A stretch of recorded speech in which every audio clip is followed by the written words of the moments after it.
سلامونه ملګرو، هیله لرم چې روغ جوړ او خوشحاله به یاستئ. د پښتو یو ډېر مشهور شعر دی، وایي دا زموږ قسمت دی چې په وینو کې مزل کوو. یو دښمن چې وو بیا بل وو بیا بل وو. دا بدبختي د افغانانو ازلي برخه ولې جوړه سوې ده؟ د پښتنو ولې جوړه سوې ده چې دوی یو اوږد آزاد وطن لري او دوی ټوک ټوک دې سره ویشلي دي او د یو بل سپکاوی کوي. دا باچا خانه یې تر واخله، تر غازي امان الله خانه، بیا تر خان شهیده، بیا تر ډاکټر نجیبه، داسې پسې راځه راځه. دا ټول د پښتنو مشران دي. دوی ټول عمر په پښتانه باندې او د پښتنو دپاره قربانۍ ورکړې وي، مګر ولس او پښتانه خاص کر هغه پای د خپل باچا داسې وشړي لکه اشرف غني.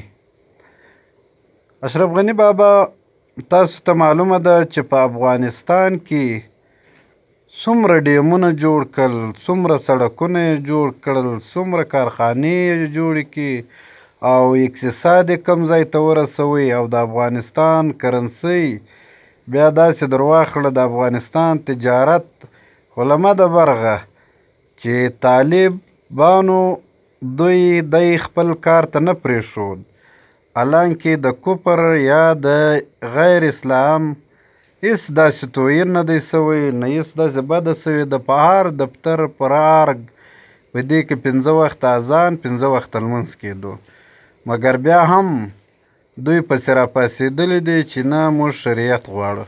خیر دا اوس هر څه وشو، اشرف غني ولاړی، پاته یې تر شا طالبان شو.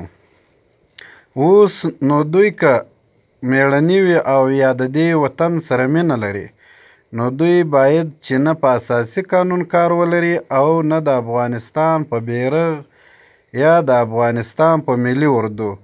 دوی باید نور پرمختګ وکړي او لکه د نړۍ نور مشران چې کوي، دوی داسې پایلې راوړي چې په بدل کې ډاکټر اشرف غني د خلکو هیر سي چې طالبان دومره کار وکړي.